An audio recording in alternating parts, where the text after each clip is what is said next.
जय श्री कृष्णा। राधे राधे भक्तों, स्वागत है आप सभी का आपके अपने चैनल श्री किशोरीदास में। राधा रानी और कान्हा जी की कृपा आप पर और आपके पूरे परिवार पर सदा बनी रहे। आज की इस वीडियो में मैं आपको विजया एकादशी की व्रत कथा सुनाने जा रही हूँ। आप सभी से विनती है कि आप सभी ध्यान पूर्वक सुने।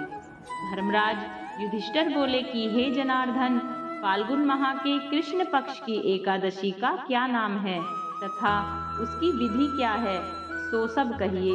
श्री कृष्ण भगवान बोले कि हे राजराजेश्वर, फाल्गुन माह के कृष्ण पक्ष की एकादशी का नाम विजया है। इस व्रत के प्रभाव से मनुष्य को विजय मिलती है। इस विजया एकादशी के महात्म्य के श्रवण व पठन से समस्त पाप नष्ट हो जाते हैं। एक समय देव ऋषि नारद जी ने जगत पिता ब्रह्मा जी से पूछा कि हे ब्रह्मा जी, आप मुझे फाल्गुन माह के कृष्ण पक्ष की विजया नामक एकादशी का व्रत और विधान बतलाइए। ब्रह्मा जी बोले कि हे नारद, विजया एकादशी का व्रत पहले किए गए पापों तथा वर्तमान में किए हुए पापों को नष्ट करने वाला है। यह समस्त मनुष्य को विजय प्रदान करता है। त्रेता युग में श्री रामचंद्र जी को जब 14 वर्ष के लिए वनवास हो गया था, तब वह श्री लक्ष्मण जी तथा जानकी जी सहित पंचवटी में निवास करने लगे थे। इस जगह से रावण ने श्री सीता जी का हरण किया।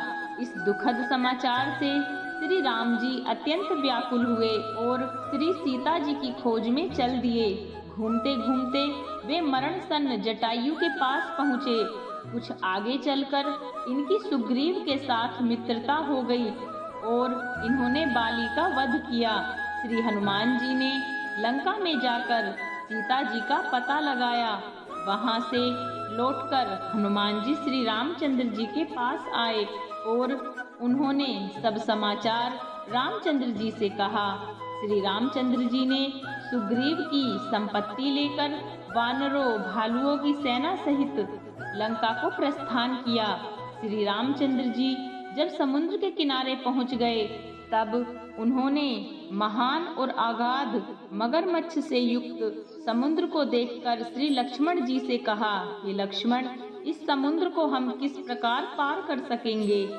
श्री लक्ष्मण जी बोले कि हे भाई श्री राम जी, यहाँ से करीब आधा योजन की दूरी पर कुमारी द्वीप पर बकदालभ्य नाम के मुनि रहते हैं। आप उनके पास जाकर इसका उपाय पूछिए। लक्ष्मण जी के वचनों को सुनकर श्री रामचंद्र जी बकदालभ्य ऋषि के पास गए और उनको प्रणाम करके बैठ गए। मुनि ने उनसे पूछा, हे श्री राम जी, आप कहाँ से पधारे हैं।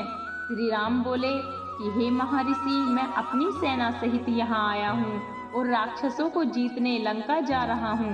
आप कृपा कर समुद्र पार करने का कोई उपाय बतलाइए। बकदालभ्य ऋषि बोले, हे श्री राम जी, मैं आपको एक उत्तम व्रत बतलाता हूँ। फाल्गुन माह के कृष्ण पक्ष की विजया एकादशी का व्रत करने से तुम समुद्र अवश्य ही पार हो जाओगे और तुम्हारी विजयी होगी।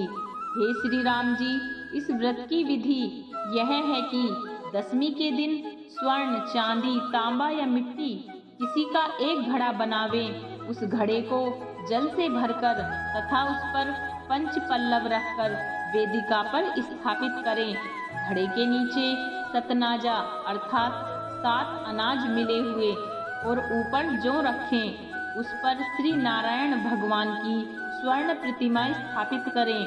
एकादशी के दिन स्नान आदि नित्य कर्मों से निर्वृत्त होकर धूप, दीप, निर्वेद्य, नारियल आदि से भगवान की पूजा करें। उस दिन भक्ति पूर्वक घड़े के सामने व्यतीत करें और रात्रि को भी उसी तरह बैठे रहकर जागरण करें। द्वादशी के दिन नदी या तालाब के किनारे स्नान आदि से निवृत्त होकर उस घड़े को ब्राह्मण को दे देवें। हे राम, यदि तुम इस व्रत को सेनापतियों के साथ करोगे तो अवश्य ही विजयी होगे। श्री रामचंद्र जी ने विधि पूर्वक विजया एकादशी का व्रत किया और इसके प्रभाव से दैत्यों के ऊपर विजय पाई। अतः हे राजन, जो मनुष्य इस व्रत को विधि पूर्वक करेगा उसकी दोनों लोकों में विजय होगी।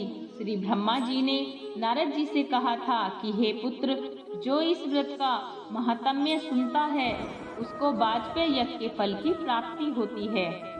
भक्तों, विष्णु भगवान का किसी भी रूप में पूजन मानव मात्र की समस्त मनोकामनाएं पूर्ण करता है।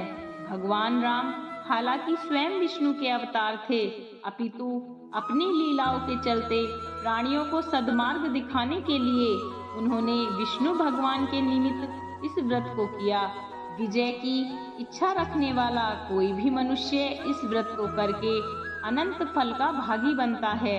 विजया एकादशी का व्रत प्राणी मात्र को हर क्षेत्र में विजय श्री प्रदान करता है। तो भक्तों, यह थी विजया एकादशी की व्रत कथा। यदि आपको हमारी वीडियो अच्छी लगी हो तो हमारी वीडियो को लाइक करें, कमेंट्स करें और यदि चैनल पर नए हो तो चैनल को सब्सक्राइब करें। राधे राधे।